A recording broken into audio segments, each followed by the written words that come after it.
dieron el golpe para liquidar a toda la generación de luchadores, de poetas, escritores, luchadores populares, obreros, de derechos humanos, todos. Entonces, para eso dieron el golpe. Y eso les permitió tomar una deuda como gobierno militar que empezó siendo de 7.000 millones de dólares y terminó siendo de 40 y pico mil millones de dólares cuando se cayó la dictadura, que fue el arranque de ese desastre que significó la deuda externa.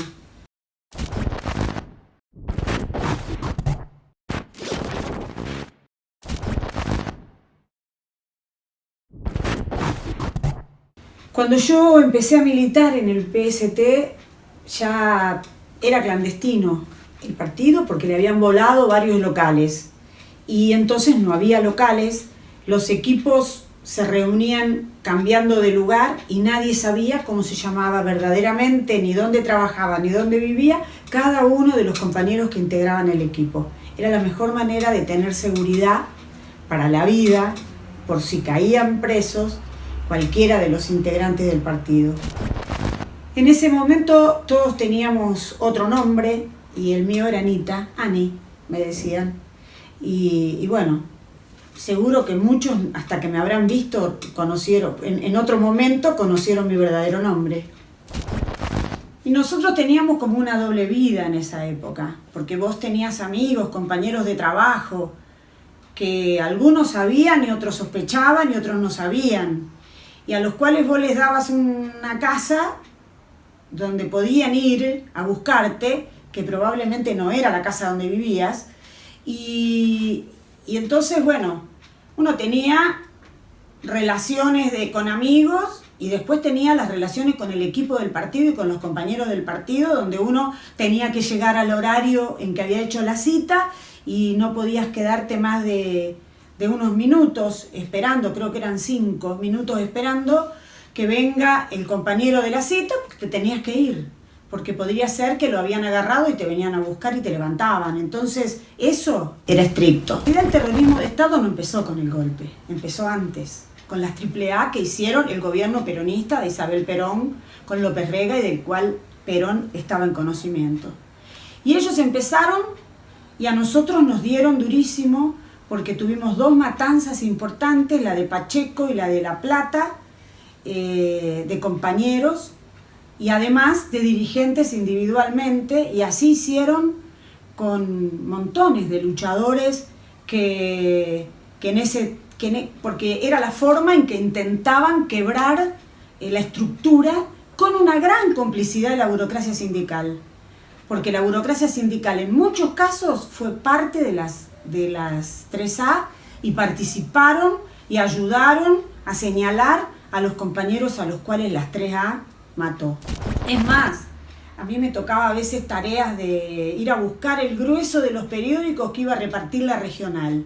Me tocaba ir antes a hacer un reconocimiento del lugar, ir el día que se hacía el trámite con un bolso con productos de limpieza para ir a la puerta de un supermercado, encontrarme con un compañero y hacernos el recambio de los periódicos, de las cajas que tenían los periódicos con las cajas de los productos de limpieza verdaderos.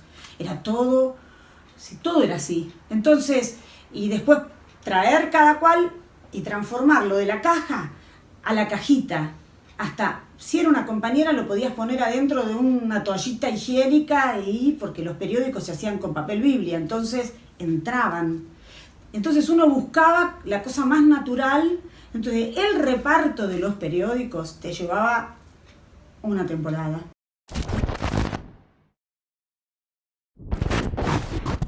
Trabajaba en el Hospital Centenario y trabajaba también en el PAMI 1, que es donde me fueron a buscar, una clínica, la primera que abrió el PAMI en Rosario. Y no, ahí, cuando me ahí en el PAMI 1 fueron a buscar a una compañera que era montonera, y cuando no estaba, y yo tampoco estaba, y preguntaron por mí. Y a mí me pudieron avisar, porque nosotros dejábamos un teléfono buzón, donde te podían avisar cosas así, y se ve que ya no. un teléfono buzón es un teléfono que no es mío ni de ningún otro compañero que pueda ser detenido, sino de alguien que generosamente nos presta su teléfono para dejar un mensaje tan importante como ese, que me avisen que me estaban buscando. Yo solo le expliqué a mi familia cómo era, ellos me decían, ¿a vos te parece? Sí, me parece, y bueno, me respetaron eso, y finalmente cuando me tuve que ir creo que ellos se sintieron aliviados, porque nunca me dijeron no te vayas. Les dije que iba a hacer un posgrado a Colombia. Me miraron, me imagino, habrán dicho, nosotros nos imaginamos el posgrado, pero nunca me lo dijeron.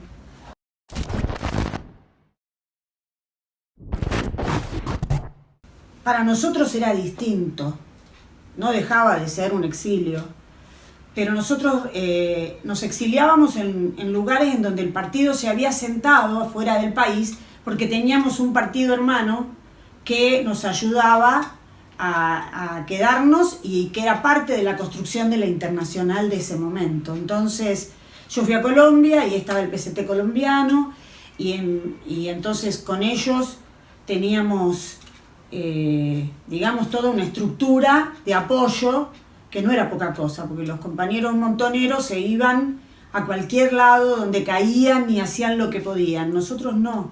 Nosotros teníamos quien te hacía contactos para conseguir un trabajo, quien te daba casa como cuando yo recién llegué, y así, y los papeles y todo eso. Y además nosotros militábamos en el exilio, militábamos en esos países. Todos los días nos tocaba ir a una zona, nos tocaba hacer actividades, teníamos que, bueno, lo mismo que hacemos hoy, lo hacíamos en ese país. Era un poco ilegal y tratábamos de no hacerlo tan expuesto, pero hasta ahí. Bueno, cuando llegué a Colombia era el día del acto de fundación del PCT.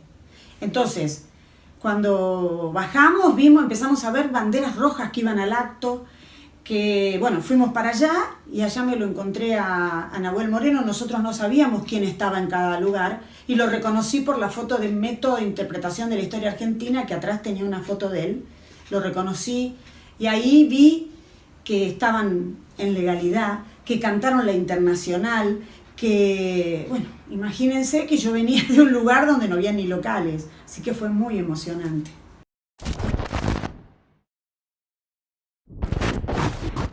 Entonces la verdad que nosotros por eso reclamamos aún hoy la apertura de los archivos, porque en los archivos de la bonaerense, en los archivos del Ejército, de la Marina, en todos esos archivos está el registro o están señales que dicen a quiénes buscaban, cómo los buscaban, a quién encontraron, y la verdad que es una necesidad urgente, porque los genocidas se están llevando a la tumba los datos que conocían y ninguno habló, porque hasta para eso son cobardes. Y entonces es muy difícil encontrar a los nietos y encontrar a los hijos.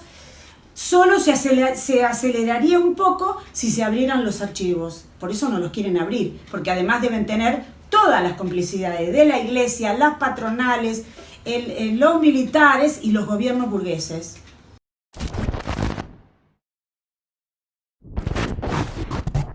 Yo volví a la Argentina. Bueno, nosotros habíamos discutido con todos los compañeros, por supuesto con Nahuel Moreno, que en realidad la dictadura se caía. Porque todos los datos que venían de que había luchas, huelgas, de que había desprestigio de la dictadura, del gobierno y todo eso, mostraban que no daba para más. Y porque fue una resistencia heroica la de los compañeros acá adentro. Entonces,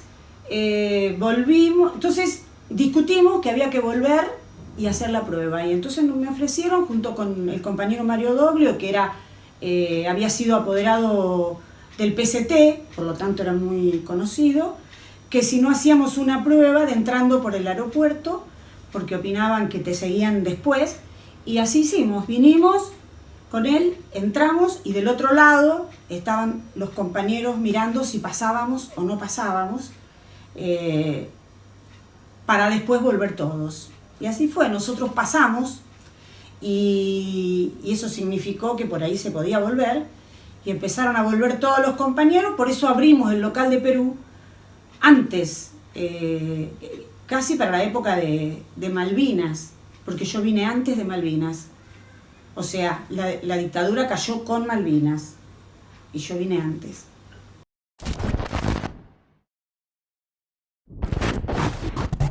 Las relaciones del FMI empezaron con la dictadura, por eso tomaron el primer préstamo de 7.000 millones y después, con la misma forma de pago, de pagar para seguir debiendo, que tiene como mecanismo de sometimiento el Fondo Monetario, terminaron la dictadura con 40 y pico mil millones.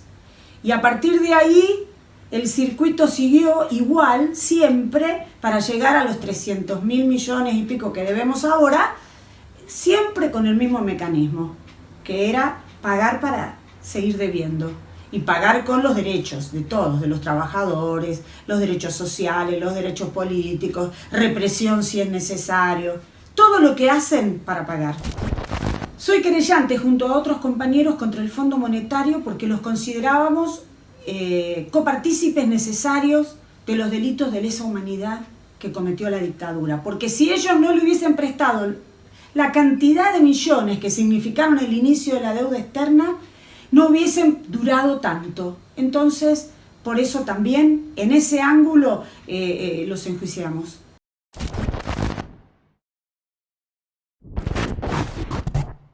Creemos que hay que marchar este 24 de marzo porque necesitamos seguir reclamando en la calle todos los derechos que nos deben. Necesitamos seguir reclamando justicia por lo de ayer y por lo de hoy, y necesitamos seguir reclamando en contra de este modelo económico que trae consecuencias sociales brutales y que somos siempre los mismos sectores del pueblo los que nos toca vivir. Por eso queremos hacer la marcha, porque por los derechos humanos de ayer y por los derechos humanos de hoy. Y no está bien quedarse adentro porque el gobierno lo pide. Porque el gobierno quiere reconstruir la relación con los militares y quiere frenar el proceso de lucha que todavía hoy, con toda la fuerza, seguimos llevando adelante en la calle.